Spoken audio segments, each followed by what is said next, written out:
Welcome to another Apollo Papyrus episode. I am Aaron Apollo Camp.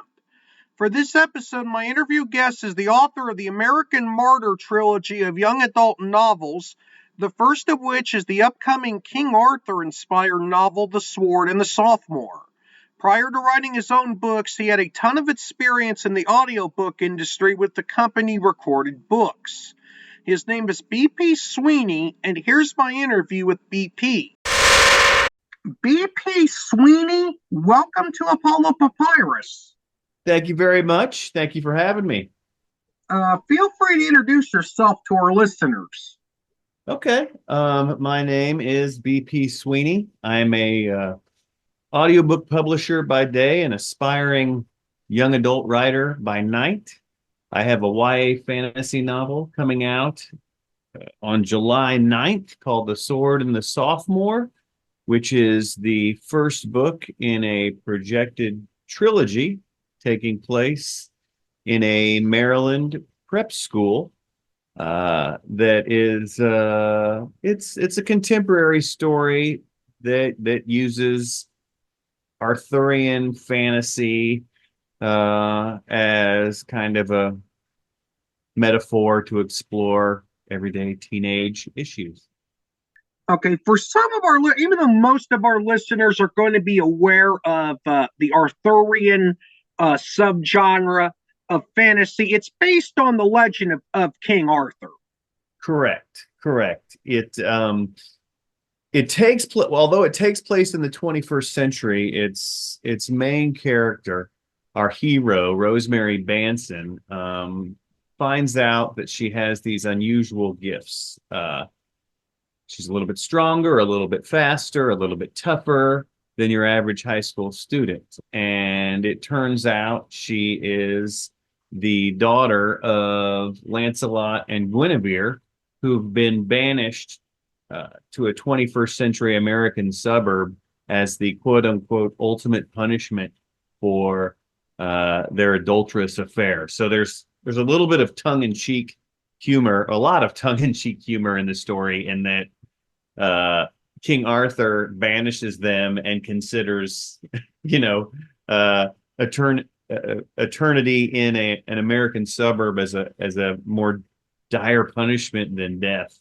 But yeah, so that's the King Arthur elements, Excalibur, Merlin, all those things are found in the book. And in fact, Rosemary, one of her best friends in the book, ends up being this kind of odd Welsh foreign exchange student who turns out to be Emrys, who's aged backwards per Arthurian lore to 16 years old. And that's the dynamic that kind of sets events moving forward in the book. Is The Sword and the Sophomore, okay, you actually mentioned it's going to be part of a planned series of books. What will the name of that series be? And what will the name of that series be? Because I know it's going to be part of a book planned series. The trilogy will be named after the fictional prep school. So the prep school will be named American Martyr.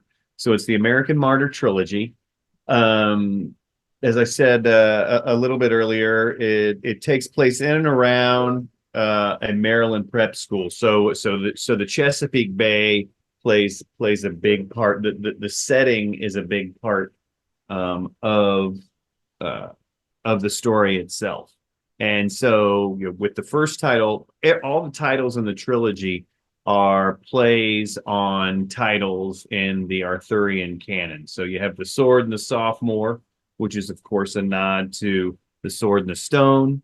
Book 2 will be A Connecticut Yankee in Queen Arlen's Court, which is a nod to Mark Twain's A Connecticut Yankee in King Arthur's Court. And then the final book will be The Once and Future Teen, which is a nod to E.B. White's classic Once and Future King.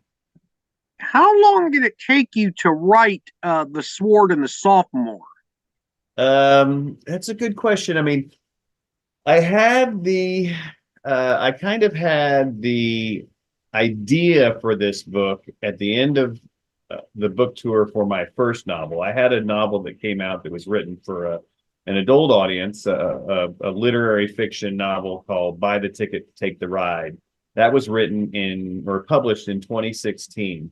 And towards the end of that book tour is when I had the idea that I may want to write YA. And so from the time I got the idea to now, obviously that's almost 8 years. But really, when I had nailed down what I for sure knew the story was going to be about and who the primary characters are and where it was going from beginning to end, I would say 3 years.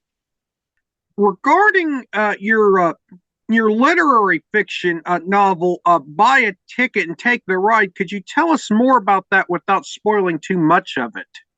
Certainly. So Buy the Ticket, Take the Ride, I like to say that was kind of my therapy on paper novel. I went through quite a bit of trauma as a child. I lost my dad in a car accident when I was 21 years old. For the first 10 years of my life, I was sexually molested by my godfather.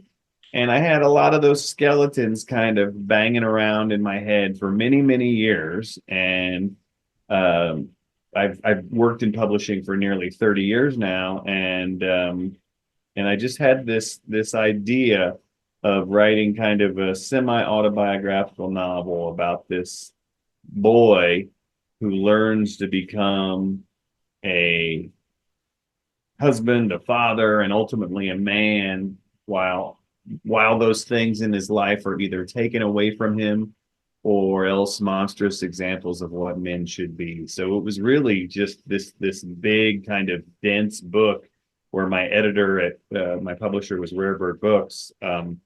He just let me kind of run wild, and it ended up being, it's over 600 pages. I mean, it kind of tells the story of this kid from 15 to about 40 and how he navigates all the pitfalls of this, yes, tragic, but also kind of ridiculous and hilarious life. I mean, that when I first tell, people about this story and kind of the roots of this novel, they're always like, oh, so this is going to be dark and intense and tragic. And it's that, but it's way more humorous. It's more of, I always say readers tend to be the fly on the wall with this book, just kind of, oh, what is this character going to do next? This is hilarious, absurd, but I can't look away from it. And yeah, so that's it. It's a coming of age novel set in Southern Indiana from the 80s up until fairly recently. And I had a lot of fun writing it, but it at the end of the whole process, it was pretty exhausting. And I was glad when it was done. And I think in a lot of ways I turned to YA as a very needed break from kind of the rigor and tumult of writing such a serious book. I'm going to kind of ad lib here for a little bit because I've been to Southern Indiana once in my life, to Holiday World, back when I was a teenager, and it was the only time I ever rode a roller coaster. It was called the Legend. I don't know if they still have that. The legend is still there, my friend. The legend. Yeah, but that is a very cool wooden roller coaster. You can actually feel that it's a wooden roller coaster. Oh yeah, there's so Holiday World, which is in Santa Claus, Indiana, home of Jay Cutler, for any football fans or Bears fans out there, or Vanderbilt fans too. I think he was a Vanderbilt kid. But anyway, yeah, Holiday World is interesting. Free sunscreen and free unlimited soft drinks. Such a wild place. But I've taken my family there because there's a campground next to it, and you probably remember the holiday or Camp Rudolph. And so we will actually camp next door, or we would, and then take our kids over to Holiday World. But but the Legend is one of the great, really Southern Indiana, Ohio.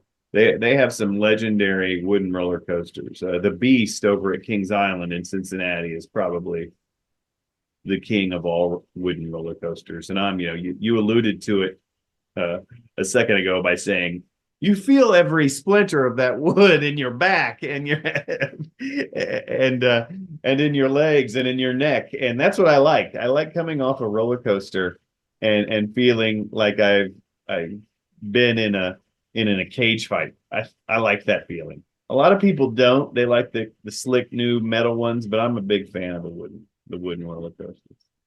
Getting back to The Sword and the Sophomore, Goodreads lists Julie Hutchings as the editor of The Sword and the Sophomore. Is that a correct listing? Yes, I believe it's I mean Julie was my editor, but I didn't know if I had never seen the editor listed in Goodreads. But yes, Julie is my editor. What was it like to work with Julie on your book? Julie was fantastic. I mean, to be fair, there have been several editors along the way. My daughter, Sophie, was my first editor, I'd like to say. She was my earliest beta reader. Then Joy Tutela, my agent. And each of them kind of put their little signature on my character, Rosemary.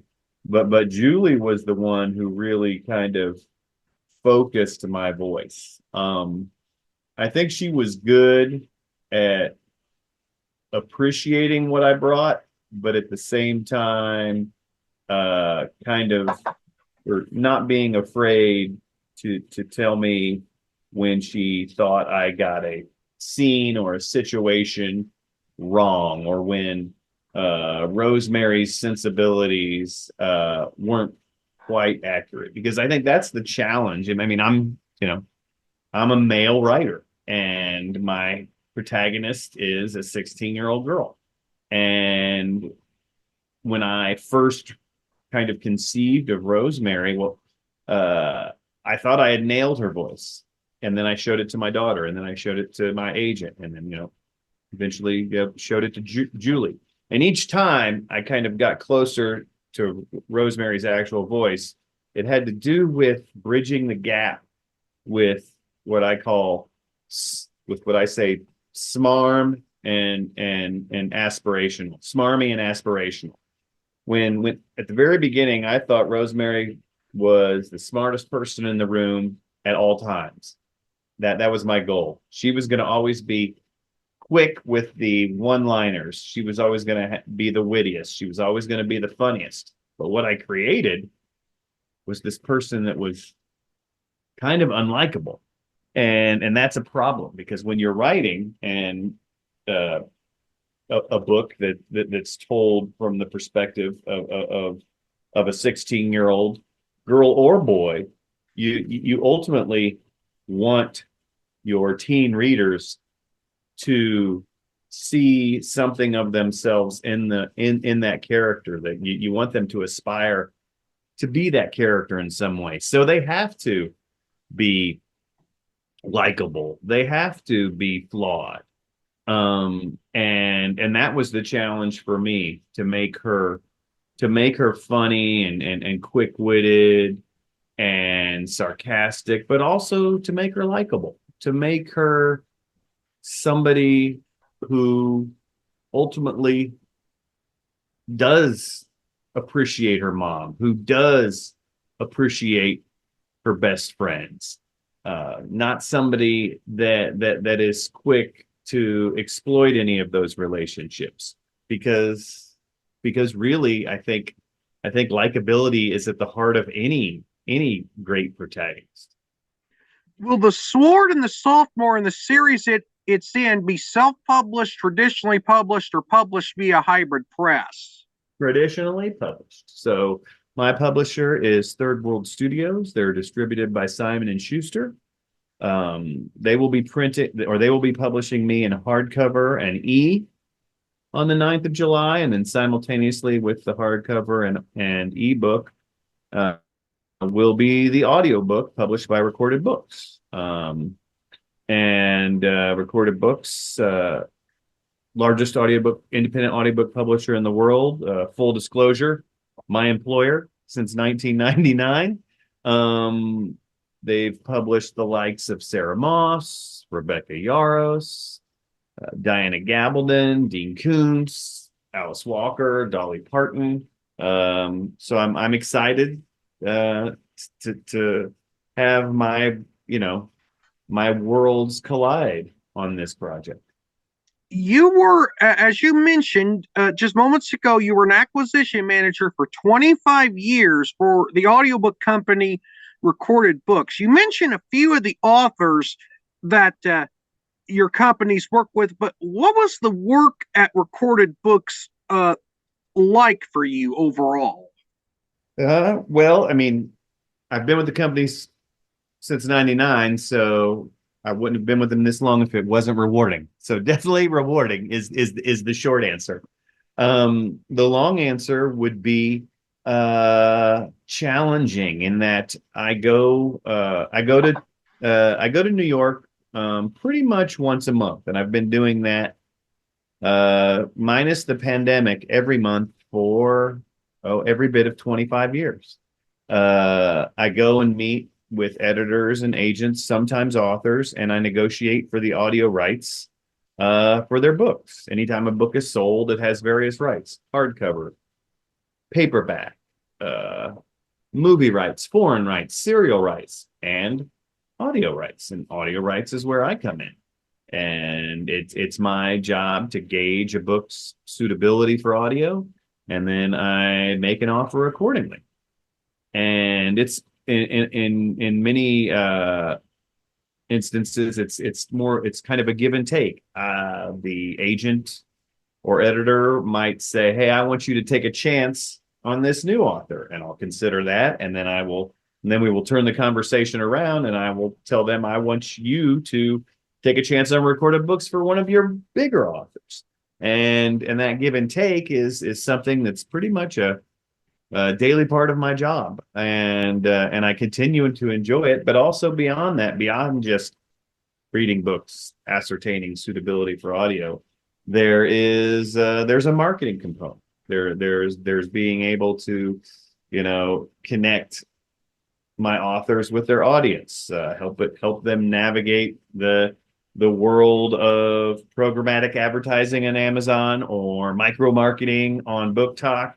There's so many things that have arisen in the book world in just the last 5 to 10 years that I didn't even deal with, the first 15 years that I worked with Recorded Books. So that's been a new challenge that has kind of made the job a new job. It's something that I've never really grown tired of. And there's also just the kind of face-to-face meetings and networking with the authors themselves. I was out in Los Angeles a couple months ago with Pierce Brown, author of Red Rising, and he and I attended Spotify's big audiobook launch. Right before the pandemic, I spent several days in a recording studio in Nashville when we produced Dolly Parton's Songteller, and I got to hang with the Queen herself for several days. And people talk about the pandemic and obviously all the awfulness that led to, but I always loved that was kind of like how I signed off on kind of the normal work world before everybody hid for about a year and a half, is that I got to just hang with Dolly Parton for a weekend. So that was a pretty good lasting memory of the before times. Okay, could you tell us a little bit more about what it was like to work with Dolly Parton on an audiobook? Well, I mean, I did very little of the heavy lifting. Let's be clear there. There was I'm the person that acquires the intellectual property. Then there's the people that produce the audiobooks, that direct the audiobook production. For me, it was on the front end, settling on the list of songs that the audio was gonna be revolve around. It was meeting with the script writer and kind of just really honing in on what this audiobook was going to be, and then coming to the studio and sitting there through her recordings and kind of giving a little bit of guidance to the script writer, or maybe saying, hey, the next time maybe ask her this. But for me, it was, once it was Dolly there in studio with a script, I was more there just to watch, and just to occasionally, when Dolly would take a break, tell her how appreciative I was of her trusting me and trusting Recorded Books with her story and with her voice. And she was as generous and as magnanimous and as wonderful as all the stories are about her. Believe the hype. She is one in a million. How has the audiobook industry changed since you began working at Recorded Books? That's the $1 million question. Actually, the $1 billion question, literally. When I started with Recorded Books, I was the library sales rep for Indiana and all of Illinois except Chicago. So that was my territory. And my job was to go from library to library, ascertain their audiobook needs, their materials budgets, and peddle books on CD and cassette. We were, in 1999, we were still selling books on cassette to libraries. And that soon changed. I moved into the acquisition side of things only a year into the company. A role I've never relinquished. And even then, at the beginning, it was, you would basically take a book project, and Recorded Books would publish the unabridged, like the full text word for word, in libraries, and then we would split the markets with the print publisher, and then the print publisher would produce a more affordable abridgment for the bookstore, for the retail market. So they would take this 10 CD book and make it into a 2 to 4 CD book for the bookstore market, because bookstores are so price driven that they just wanted to bring something cheap. But then we kept beating the drum. The customer wants the whole book. They want the unabridged book. And eventually abridged went away in the retail market. And then and then the print publishers and then the audio book publishers started kind of having their own internal discussions, and it became this dynamic where I tried to get the audio rights, they tried to get the audio rights, and that's where we are now. It's all these you have the print publishers competing, wanting to keep their in-house rights in audio. You have me negotiating with the agents to sell me those rights before they go to the print publisher. And then you have print publishers that don't have in-house audio companies, and I try to get them to sell me rights. And also what you have is that audio as a subsidiary right has gone from being kind of the ignored, for lack of a better term, a redheaded stepchild of subrights, to being like the golden child of subrights. Everybody wants audio. It's when Amazon acquired the fledgling independent audiobook publisher Audible, they really raised the profile of audio to the general consumer. It went from when I started with the company, with Recorded Books, I think audio was about a $200 million business, and now it's about $2 billion. Like I said, literally the $1 billion question. And with Spotify's more recent entry into the market as I'm guessing, legitimate competitor for Audible, I think this market still has quite a lot of room to grow, domestically and foreign.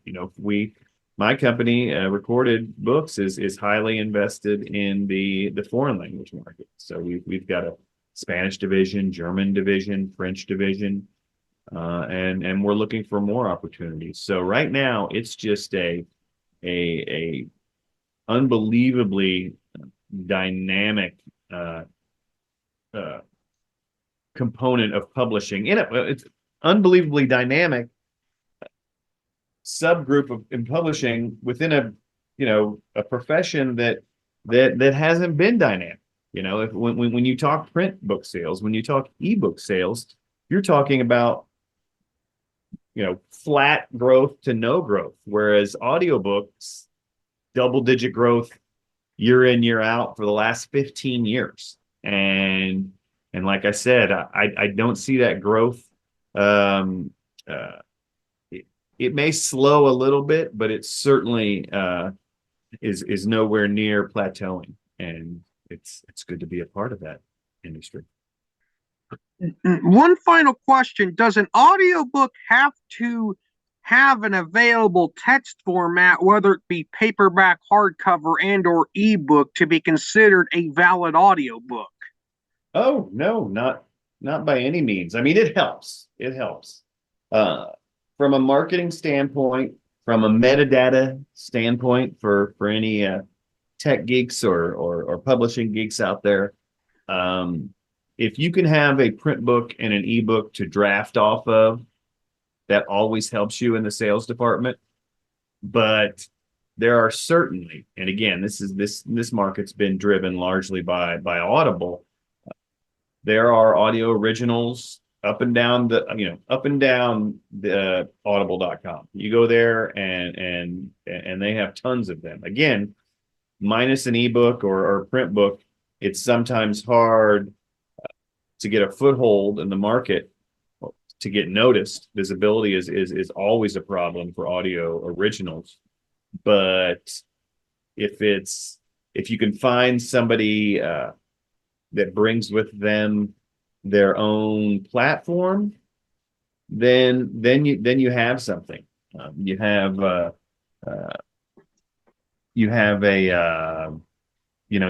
somebody that can kind of sell their own books. And I'm thinking of Dolly was obviously a great example, but we did an audio original with Questlove that did really well. So yeah, audio originals are certainly a very viable product, but it's always great to have the synergy between the print book and the ebook, especially when these days they offer the ability of like on Amazon, I think it's called Whisper Sync, where you can literally read the book. You can be reading the book on your reader, and I've got to do some laundry or mow the lawn or take the car to get the oil change. I'll just press a button and transition seamlessly from the ebook to the audiobook, which is a wonderful feature. But yeah, I enjoy audio originals. Recorded Books has a division within its company called Graphic Audio that specializes in dramatic multicast recordings, and a lot of those books have no companion print, and so we've seen it. We've seen it be successful. And I think with Spotify coming into the market, you'll see more originals, celebrity-driven originals, like our Dolly and Questlove products. Brian Sweany, thank you for appearing on Apollo Papyrus. You were an amazing guest. Thank you for having me. Thank you for having me. That was a fascinating interview, and I hope you all enjoyed listening to it. I also wish BP the best with his series of books. This is Aaron Apollo Camp reminding y'all to write and read your passion. Bye for now.